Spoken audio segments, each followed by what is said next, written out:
Hey, welcome to Prophetic Echoes. I am Kevin Woodard. Thank you so much for taking your time to join us today as we continue on our study in the book of Daniel, a cutting-edge book. We've gotten through the first 6 chapters, and now we're jumping into chapter 7. Chapter 7 through 12 are the very intriguing, very interesting chapters. They are the chapters where he received his visions, and he explains a lot of the things that I believe we can understand more now in the time of the end. Chapter 12, the angel told Daniel to seal up the book until the time of the end. And so I think that a lot of the information, a lot of the understanding of the book of Daniel has been closed for a lot of time until now. And I believe we are in the last days. I believe we're in the last moments of the last days. And I think that the understanding of the book is being opened. And it's very important for us to study this book. So from 7 through 12, we're going to be studying a lot of different prophecies, his visions, the things that he's had. Some of the things we'll talk about may be a little controversial. A lot of these things, some people have their own interpretation of. Others have a different interpretation. So we're just going to try to take the word for what the word says, let the word interpret itself, and see what we can learn from these chapters. So thanks so much for joining us. And again, if you like this kind of thing and studying the word of God, the prophets, that's what this channel is here for. We're just here to echo what the prophets have already said. We're not trying to come up with anything new or any new predictions or none of that stuff. We are simply here to explain, just to reread what the prophets have said. After Daniel, we're probably going to hit Isaiah. I'm working on that book right now, and just go from there and study them, and we'll apply them to our current day. I believe the prophets are still speaking today and have a lot for us to say. So if you do like this type of thing, go ahead and like and subscribe and hit that notification bell and share these videos out there, because my goal, my heart is to get these out there for people to hear, for the church to hear, to understand. And I don't want to be ignorant. We can't be ignorant about the things of God, about the time of the end, when Christ is about to return. We can't be ignorant of those things. And the purpose of this, my heart for this, is for people to understand, to see where we are prophetically, but ultimately, to get right with God, get their hearts right with God, to understand the reason that Jesus came and why he's coming again. And we have to be right to meet him, to go with him. So let's go ahead and jump into Daniel chapter 7, his dreams and visions. We're starting here. Now, chapter 7 through 12, of course, like I said, these are his visions, his apocalyptic visions. And again, a lot of people, they want to jump straight to the book of Revelation when they talk about apocalyptic times. And the book of Revelation is an incredible book. And we've been studying actually at church, and almost finished with that at church. We'll bring that into and put it on this channel soon as well, hopefully, when God leads to do that way. But to understand the book of Revelation, you have to understand the book of Daniel. And that's why I think it is such a cutting-edge book, and why it's one of my favorites. I've taught through it several times, and so I'm just really excited about this and seeing things come to fulfillment. And we'll just see what God does based on the time where we are right now. These visions, they will reassure God's people that God is still in control, and he will see his purposes through. He'll make sure his purposes are done. And we do see Daniel does speak in first person in this chapter, letting us know that he is the ones that had the dreams and the visions, okay? And changing from things that are past to things that are future. And this chapter shows us that the times of the Gentiles from Nebuchadnezzar to the Antichrist. And this is the chapter where the Antichrist is going to be revealed to us, or talk about him, his character, what type of personality he has. Doesn't tell us who he will be, but it does go ahead and get us ready for his appearance in the last days. And we'll talk about him from time to time at different points. Again, there are a lot of different interpretations on different points on the Antichrist, who he could be, where he comes from, and those types of things. I just want to bring things from the point of view that I see things, how I have how I've studied these things out, and how I believe things could work out. Again, I don't think any of us can be dogmatic on the things that we teach, the things that we say. I think that some things are left up for God to know, and where the Bible is silent, we need to be silent. We can definitely study. We can definitely try to pull out what it says and take the word and try to compare it to the way things are going geopolitically in the world. But we can't be dogmatic, I think, on a lot of these things. I think what we have to understand is that Jesus is coming back. We are in the end times. The world is absolutely upside down right now. We have wars. We have rumors of wars. The Middle East right now is about to explode. It's at the tipping point. You've got nation against nation. I mean, the threats that are being made, the bombing that's taking place. We still have the whole hostage situation happening in Gaza, between Israel and Gaza, and then we have Hezbollah in the north. north. And we've got Iran involved in all of this. The U.S. has gotten involved now in Yemen with the U.K. And it's a mess. It's a mess. You still have Russia and Ukraine, and that's China and Taiwan. It's a mess, okay? And so I do believe we are at the end, according to what the Word of God says. So we need to be looking up and understand that redemption very soon is drawing nigh. So as we go through these next few chapters, Daniel's prophecies and things, I'll bring out some points of view that I think that I have, and you may or may not agree with all of them, but that's okay. We don't have to divide over these things. And I've said it before, we have so many churches that have divided over when the rapture is going to take place. Some say it's before the tribulation, some say it's after the tribulation, some say it's in the middle of the tribulation. This is not something to divide over. It's something to talk about. It's something interesting. It's something for us to discuss and study and be ready and prepared. But it's not something that the church should divide over. And sometimes I think Satan can use these different points of views and these different opinions and ideas simply to divide the church. That's what he's trying to do. He wants to divide. So we don't want to divide. We just want to talk and have some good conversation based on the Word of God. Now, when Daniel received this vision, he was probably in his 70s. Again, this is not chronologically correct. This would have been, the events of chapter 7 would have been before chapter 6. Chapter 7 does parallels the vision that God gave Nebuchadnezzar in chapter 2. And let's take a look at that here. I put this back up here for you. If you remember chapter 2, we did talk about the statue that Nebuchadnezzar saw, the dream that he had, and no one could interpret that dream but Daniel. And so Daniel came in and he interprets. God actually allowed Daniel to see the same vision, to see the same dream that Nebuchadnezzar saw. So as far as we know, they are the only two men that saw this actual statue. And then, of course, everything we see now are simply artist renditions of what, based on the reading of Daniel chapter 2 and how artists have put this together. But we do know that the head of gold from that statue does represent Babylon, that we are sure of, because even Daniel tells Nebuchadnezzar that. And then you have the chest and arms of silver. That, of course, represents the Medes and the Persians. The Persians then overtaking the Medes. Then you have the bronze area, the midsection of bronze. That represents Greece or Javan. And we'll get into that in chapter 8. Then you have the legs of iron. Some say that is Rome. And then you have the feet mixed with iron and clay, the feet and toes, iron and clay. What are those? Again, if you go back to our teaching on chapter 2, I do explain why I'm not fully sold on the fact that those legs of iron are being Rome, because those two legs in the Roman Empire did divide into Eastern and Western Roman empires. And then, of course, the Eastern Empire did fall 1,000 years after the Western Empire. It did turn into the Byzantine Empire. Then you had the Muslims come in and the Islamic religion. Then, of course, that turned into the Ottoman Empire. And the Ottoman Empire, with its caliphate, it did fall about 100 years ago. The caliphate did dissolve, I should say, about 100 years ago, the Ottoman Empire. And so it's been about 100 years.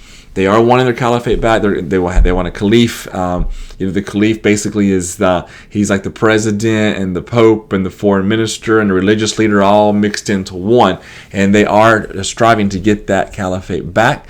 And we're going to hit that in chapter 8. And I think that's something we definitely should keep our eyes on. The old Assyrian Empire, and that did include Babylon, which of course today is Iraq, and also included into the country of Turkey. So keep your eye on Turkey. Turkey is going to play a very integral role in the last days. Keep an eye on that. So I just had this here in the slide.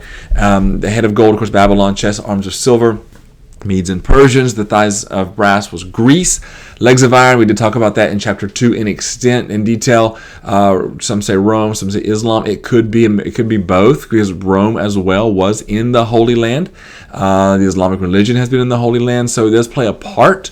But I'm not sure that we can be dogmatic and definite in saying that those legs simply represent Rome. I don't think we can do that.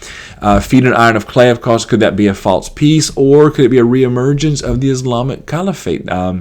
That is a very, very possible solution there to that, very possible answer. After I taught that in Daniel 2, I received a message from a friend who said that she told me, she said, "You won't believe this." She said, "I was just listening to a preacher just the other day who said the exact same thing you're saying." So, is it confirmation? Time will tell. God will let us know when it's time. But again, it's just something for us to look at and not to be so dogmatic about. Okay? Now, Daniel 7:13, and this is very important. Daniel says he saw someone that was like the Son of Man. Now, one of Christ's ways that he describes himself in the New Testament, in the Gospel, is he describes himself as the Son of Man. I think it's about 82 times in the 4 Gospels. That's how he refers to himself, more than any other title that he gives himself, the Son of Man. What was he doing? What was he saying? And we're going to get to that. We're going to read verse 13 in a few minutes when we get to it. But in Mark 14:61 through 62, when Christ is before the religious leaders, it says he held his peace and he answered nothing. Again, the high priest asked him and said unto him, Art thou the Christ, the Son of the Blessed? That's the Son of Man. It's the same phrase used in Daniel 7:13. And Jesus said, I am, and ye shall see the Son of Man sitting on the right hand of power and coming in the clouds of heaven. And what he was doing is he was actually quoting Daniel 7:13. So I'm going to look that up real fast. I didn't have that in the slides right yet, but I do want to go ahead and read that to you to show how Christ was actually saying who he was. He was actually fulfilling the prophecy of Daniel. And something I wanted to mention in the beginning, some people would say, Daniel, all the things he predicted and things were, some of the things he predicted actually happened hundreds of years after he passed away. So someone else must have come along and written those words, especially in Daniel chapter 11. A lot of history in Daniel chapter 11. And Jesus calls Daniel the prophet. So if Jesus calls him a prophet, well, then he's a prophet. And I don't think that we need to be trying to discredit Daniel's writings, try to find a different author or say someone else did this. No, Jesus calls him the prophet. So he was a prophet, and a prophet can foretell the future as well. But what Jesus said in Mark chapter 14, he's actually repeating Daniel chapter 7 verse 13 says, I saw in the night visions, and behold, one like the Son of Man came with the clouds of heavens and came to the Ancient of Days, and they brought him near before him. And Jesus says, coming in the clouds of heaven. What Jesus is doing is actually quoting Daniel chapter 7, and he's actually identifying who he is. And it's at that point right there where the religious leaders, or the high priest, he just tears his clothes, because what he's saying is, in a sense right there, Jesus was saying, I am God. The Father and I, we are one. I am the Son of God, and he and I, we are one. So they got him for blasphemy is what they got him for. And that is the parallel in Mark 6 based on Daniel chapter 7. So let's jump into verse 1. In the first year of Belshazzar, king of Babylon, Daniel had a dream and visions of his head upon his bed. Then he wrote the dream and told the sum of the matters. The thing is, here, it's kind of probably hard to explain what was happening here, but he's asleep. He's having a dream, but in that dream, he's having visions. It's maybe he's having a hard time explaining it, or maybe we can't grasp it here. But it's kind of like maybe when Paul said he was taken to the third heaven, but he didn't know if he was in his body or out of his body. The vision he was given. So it's kind of maybe along the same lines here. So Daniel receives this vision, and he begins to describe it to us. Verse 2 says, Daniel spake and said, I saw in my vision by night, and behold, the four winds of the heaven strove upon the great sea, and four great beasts came up from the sea, diverse from one another. Now he's interacting with his angel here in this dream, okay? And the angel is showing him this, and he says he sees this great sea, and from that great sea, he sees four beasts come up out of this sea. Now, this is important because this aligns actually with Daniel chapter 2, which we had the statue. I just showed that to you with the head of gold, and of course the chest and arms of silver, the thighs of brass, and the legs of iron, and the feet, mixture of iron and clay, feet and toes.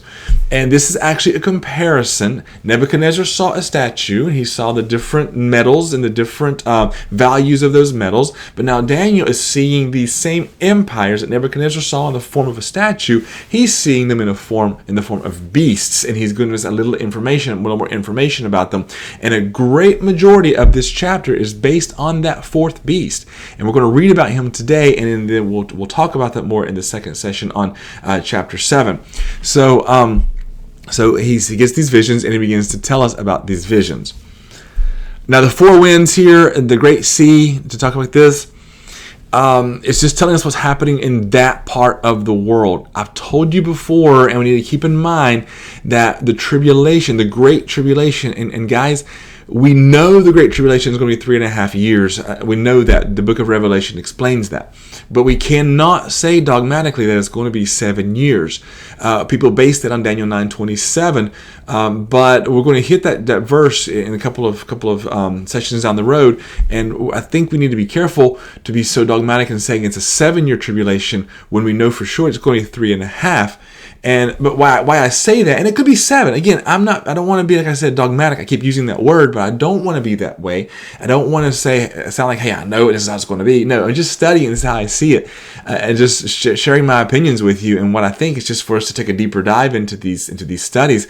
And a lot of things that I'm thinking, or maybe my perspective, maybe they're wrong, or maybe they're not fully into focus yet. Some things are still coming into focus as time goes on. It's almost like, you look through a camera and sometimes it's blurry and you have to focus it. Well, I think we're in that focusing stage right now.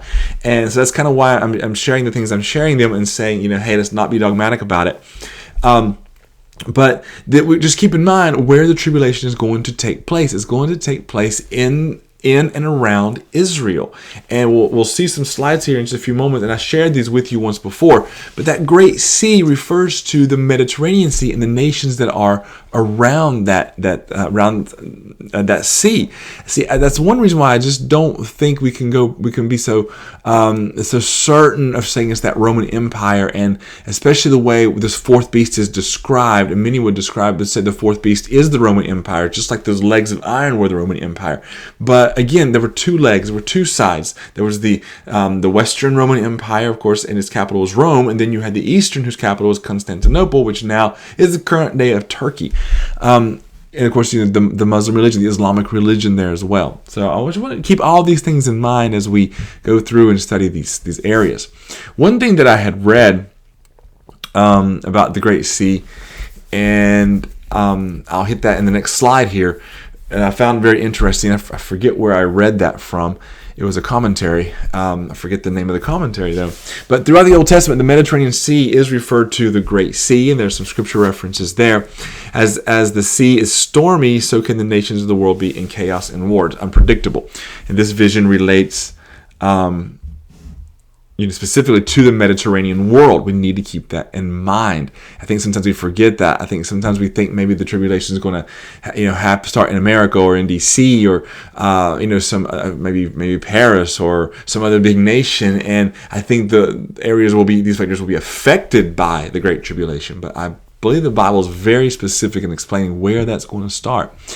And what I had read in that commentary was this, the Great Sea, the four winds breaking forth together from all quarters signifies a general commotion arising in all directions simultaneously. And I think this is true because when we get to this fourth beast, which most of the time is spent on the fourth beast in this chapter, we talks about the 10 horns and an 11th horn that comes out, which is actually the Antichrist. And those 10 nations are going to kind of give that power to the Antichrist. It's going to be quick, and it's going to be in all different, like simultaneously in different directions. And that's kind of what we're seeing in the world scene right now. It's actually picking up to that right now.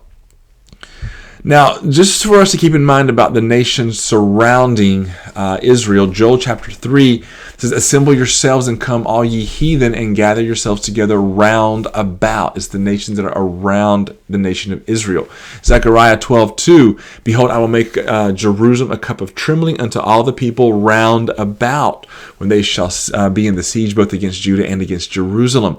Jerusalem, of course, the cup of trembling to the people round about, the nations around Jerusalem.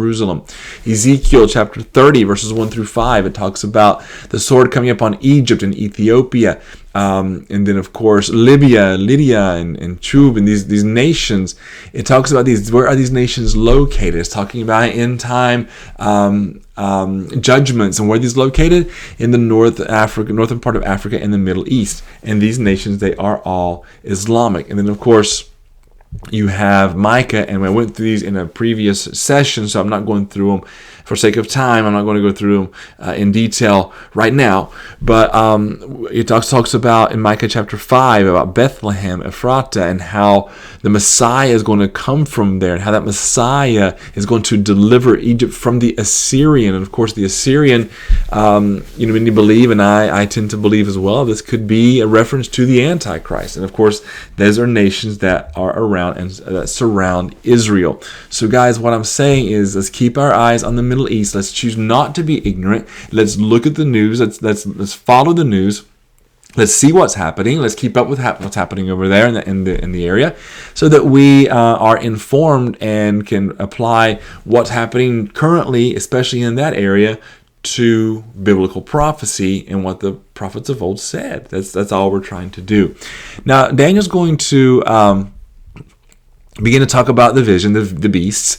The first beast he saw was like a lion and had eagle's wings. I beheld till the wings thereof were plucked, and it was lifted up from the earth and made to stand upon the feet, and made stand up on the feet as a man, and a man's heart was given to it. Now, most scholars would agree that this is referring to Nebuchadnezzar and the kingdom of Babylon. The king saw, because Nebuchadnezzar, of course, saw the statue in Daniel chapter 2, and he saw the head of gold, which of course represented Babylon. And so now it's just reiterating what was already stated in Daniel chapter 2. The lion with the eagle's wings represent the Babylonian Empire. Most scholars do agree on this. In Nebuchadnezzar's dream, this was Babylon. In Scripture, Babylon is identified with both the lion and the eagle. And the description of the lion being lifted up to stand like a man and then given a man's heart, it reminds us of how God humbled King Nebuchadnezzar, and then he made him live like a beast for 7 years. He told him, and then he was actually restored and stood back up as a man. And so that's why so many believe that does refer to King Nebuchadnezzar and Babylon. And I agree with that too. Okay. And again, Daniel doesn't spend much time on these first three beasts. Verse 5 says, and behold, another beast, a second like to a bear, and it raised up itself on one side, and had 3 ribs in the mouth of it, between the teeth of it. And they said thus unto it, arise, devour much flesh. Now this does symbolize the empire of the Medes and Persians, who then of course defeated the Babylonians. We read about that in Daniel chapter 5. We actually read about the night when the Persians actually came in and literally took over the Babylonian Empire. We read about that in chapter 5. And then the parallels of the arms and chest of silver, of course, that does match up with Daniel chapter 2, these Medes and Persians. The bear was raised up on one side because many believe the reason that is symbolic and important is because the Persians were stronger than the Medes. And the 3 ribs, there's not really any certainty on that. Some do believe that it could represent the Persian kings of Cyrus, Ahasuerus, and Darius. Now that is from the Stones edition of the Tanakh, is where I did get that information. But others do believe those 3 ribs could be Lydia, Egypt, and Babylon. And these are nations that the Medes and Persians did conquer. So again, no one really knows exactly, about those 3 ribs could represent, but it's power, okay? And it's definitely, I think, probably about these nations that they have conquered and defeated. And just to review quickly here, for us to see the region of the Babylonian Empire where they actually ruled and reigned, and then of course the Medes and Persians come in and they take over the Babylonian Empire and then expand their empire. And then of course the Greek Empire did the same thing. It came in, it took over, and actually had more land and more territory. Okay. Then the Roman Empire, I show this again just for us to remember, in the statue, the head of gold, then the chest and arms of silver, which are the Persians. When they came in, they took over the head of gold. And then when the Greeks come in, they took over the chest of silver and the head of gold. But then when the Romans came in, they expanded more westward and not so much eastward. And see, the thing is, what Nebuchadnezzar saw when he saw the vision, he saw the head of gold, he saw the chest and arms of silver and the thighs of brass. What happened was each empire that came in overtook the previous empire and expanded their empire even more. So that didn't happen with the Romans. The Romans expanded more westward instead of eastern. And I just think that's important for us to understand and to keep in mind, especially as we're looking at these last days. And you hear a lot about a revived Roman Empire. And I'm not saying it's not a possibility. It definitely could be a possibility. I just think we need to be careful in saying that is exactly what it is, based on how things are lining up right now. Like I said, geopolitically in the world, and based on the readings and how one empire will take over the other. And then let's jump into verse 6 here. After this I beheld, and lo, another like a leopard, which had upon the back of it 4 wings of a fowl. The beast had also 4 heads, and dominion was given to it. Now this is representing the Grecian Empire. And of course, this would be Alexander the Great. He was very swift to conquer in the Middle East, to take over the Medes and the Persians. Very, very swift. He did that. He conquered the known world by the age of 32. He actually, read somewhere that he actually kind of got depressed because he says, now there's nothing left for me to conquer. What do I do? His kingdom, now when he died, his kingdom was divided into 4 main parts. And those, of course, were assigned to 4 of his main generals and leaders. And those were Cassandra, Lysimachus, Seleucus, and Ptolemy. When we get into Daniel chapter 11, we are going to be able to talk about Seleucus and Ptolemy and their dynasties and all of the fighting and the war that took place between them. That's in Daniel chapter 11. And that's why so many people think that Daniel chapter 11 was written by someone else after the fact, when actually, no, God revealed all of that to Daniel in one of his visions. He wrote all that up. And again, we do have some references to the Antichrist even in Daniel chapter 11. So, verse 7. After this I saw in night visions, and behold, a 4th beast. Here we go. A 4th beast that was dreadful and terrible and strong exceedingly. And it had great iron teeth. It devoured and brake in pieces and stamped the residue with the feet of it. And it was diverse from all the beasts that were before it, and had 10 horns. Now this beast is a nondescript beast. And it's a very fierce beast which conquers. Many people would say it is the Roman Empire. Okay, and we're still talking about this Roman Empire versus Islamic caliphate. Strong and enduring as iron, and uncompromising as a beast on the rampage. Now this beast corresponds, of course, with the legs of iron and Nebuchadnezzar's image, but the 10 toes are represented by 10 horns. So this 4th beast had 10 horns. And a lot of times horns, of course, represent power and authority. And so keeping those things in mind as we go through and looking at nations and looking at how nations have developed and the power of the nations and how things are actually changing and shifting politically. Notice that during this vision, Daniel was living in the Babylonian Empire, but he knew it would be conquered by the Medes and the Persians, then by the Greeks, and then another kingdom. Like I said, many teach that's Rome, but I'm not really sold on that.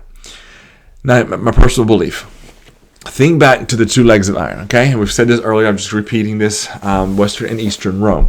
Eastern capital, of course, was Constantinople, which became the Byzantine Empire and then the Ottoman Empire. Now, that fell in 1923, and they have wanted to reestablish their caliphate. And that's something, and I mentioned that earlier. I just want to repeat this now, just to make us a little more keen of what's going on.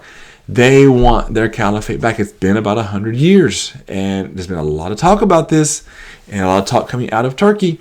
And see, Turkey has been a NATO nation, but they've been turning their back on that. And a lot of things. Turkey, and there's just some headlines I'll try to bring out, and we get to chapter 8 of what's been going on in Turkey lately. Now, this nondescript beast is conquering and destroying and enforcing. See, Rome didn't really enforce everything. They were kind of lenient with religions. Jews could continue practicing Judaism. Okay, they had what was called the Pax Romana. You can continue practicing your religion as long as you paid your tribute. Now they were more fierce against Christianity, and there was a lot of coming against Christianity, killing a lot of people, a lot of persecution against the Christians. But one thing I wanted to read to you, and this is from G.H. Lang in his commentary on Daniel. The first publication of this was in 1940. And I just want to read a few things as he's talking about this beast. And this book is a really good beast. It's G.H. Lang. And I just put that there so you can see what this looks like if you're interested. And this one I think was printed maybe 2005. I'm not sure what the year the publication was of this, but it was originally printed in 1940. He's talking about the beast here, and this fourth beast. And I like his description is, listen to what it says. It says, this beast pictures the full development and outcome of the evil that lies in the human heart, which has worked there since Adam fell from God and is working there still. And in this monster will attain its full stature, horror, and will reach its doom.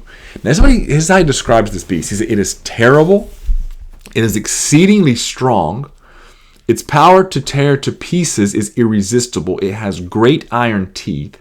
It leaves no opposition existing. It devours, absorbs all it attacks, annihilates all that opposes.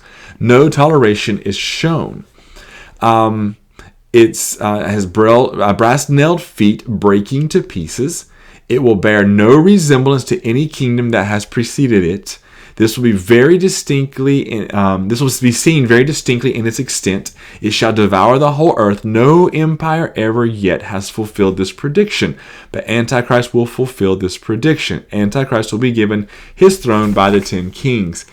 And he says it shows that the old Roman Empire is not in view. And he goes on and talks more about the 10 horns and the little horn and those types of things.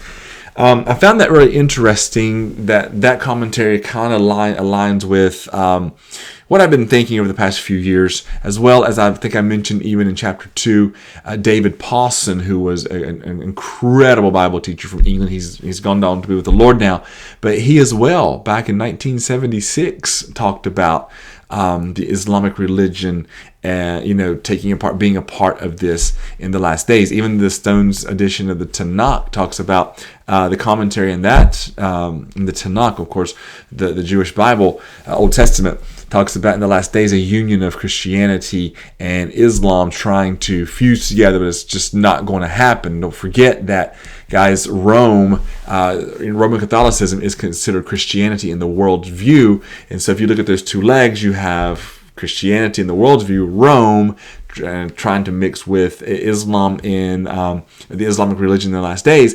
It's not going to mix, and there's trying to be that false peace between those. The Pope has tried, the current Pope has actually tried to even do some uniting there as well. What I'm trying to say is everything is coming to a head. Everything that Daniel saw, I believe we're starting to see a lot of that now. It's coming more into focus. And so we're going to get into the second half of chapter 7 in the next session. 7 and 8 and 9, these three chapters are a lot of his visions, and they can be a little confusing at times. A lot of the information's there, and it gets kind of muddled at times, so we're going to try to work through them as much as we can to try to understand. And then chapter 12 is a glorious chapter that has really been opened up in the last little bit. So we are on our way. So thank you so much for your time, and I look forward to the next session with you guys, finish out chapter 7. And we'll be hitting that pretty soon. God bless you. Thanks so much. If you have any questions, anything you would like me to teach on, put that in the comments. We'll see those, and we'll get to those as the Lord allows. All right. Thank you so much again for your time. Be blessed, and we will see you next time. God bless you.